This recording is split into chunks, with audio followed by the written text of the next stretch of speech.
Christians, make Egypt great again. I'm on chapter, or I should say part 5 on Make Egypt Great Again. A survey of the first chapter of the book of Exodus after Joseph and the Pharaoh that he reigned under after they had died, along with the whole generation of the first 70 people that came into Egypt with Jacob. So as I stated in my last post, the new king is obsessed with the number of the people of Israel. They had increased to a large number and large body of people, and the new king considered them to be exceedingly mighty. Now, I don't know, and I don't believe that he perceived them to be mighty in the sense that they could fight or that they were these warriors. I don't think that's what it was. But I do think it was what he wanted the Egyptians to think. I think that he was concerned about the extent of their influence. And this is what he was worried about. So this new king, it says that in verse 9, that he said to his people, the other Egyptians, which no doubt at this point had no beef with Israel, but he's creating a beef with Israel. And he's trying to convince his people, and he's doing this step by step, measure by measure, line upon line, precept upon precept. He wants to deal with Israel. So he convinces his brethren, Egyptians. He tells them, look, the people of the children of Israel are mightier than us. And as I said, I don't believe is that they were not mightier than the Egyptians. However, that was the narrative that he created to get into the heads and the minds of his countrymen, the Egyptians. So he tells them and convinces them, look, they are mightier than us. They're a threat to us. This is what he's saying. They are a threat to us, and we need to do something about it. And so he says in verse 10, he says to his fellow countrymen, the Egyptians, he says, come, let us deal wisely with them. Or let us deal shrewdly with them is what he's saying. When he says wisely, he's talking about dealing with them shrewdly, dealing with them with craft. Let's be wily with them. Let's take some new measures and some new methods so that we can prevent and stifle this increase in their number, the Israelites' numbers, so that they don't become a threat that they are rapidly becoming. Although there doesn't appear to be any indication whatsoever that the Israelites intended or desired to ever be a threat to Egyptians. If anything, they were grateful because their livelihood and their ability to reproduce as they did is a result of them having this new home that Joseph made for them that this new king has a problem with.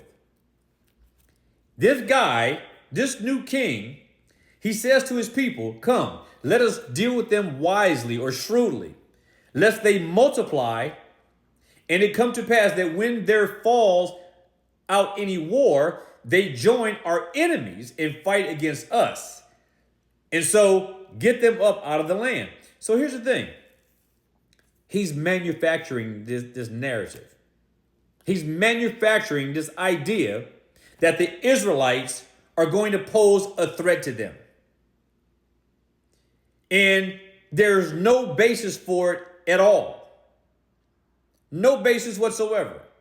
There is no way that the Israelites outnumbered the Egyptians, as I established in the previous post.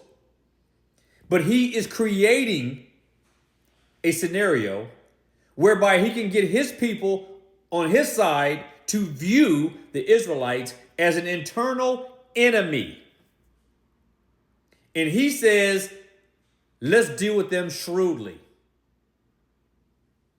Let's deal with them so that when it comes to pass, that if it falls out into a war, they won't join the other side.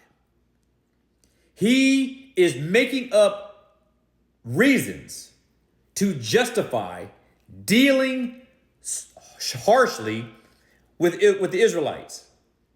And at the same time, he wants to avoid any show of oppression and tyranny. He doesn't want to make it seem as though he is going in on them. He wants to make it seem like it is something that's necessary to do, but that he's almost making it seem like we're going to deal softly with this.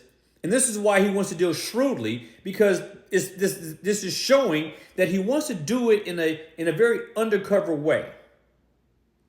He doesn't want to just overtly kick them out or punish them or do anything of this nature at first. What he's doing is he is trying to create a scenario where it doesn't seem like it is what it is.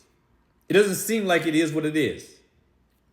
So he's arousing his people, and he's trying to do things in a way where he doesn't show that he wants to put any oppressive tactics on Israel, at least not yet. At least not yet. But he wants to avoid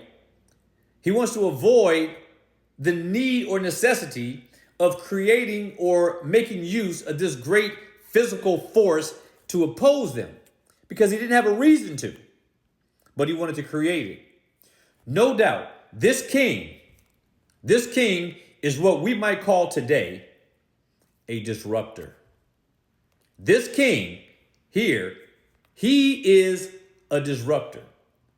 And when he says, come, let us deal shrewdly with them, so that they don't multiply, and it happen that in the event of a war, they will take sides with our enemies and fight against us, and so go up out of the land.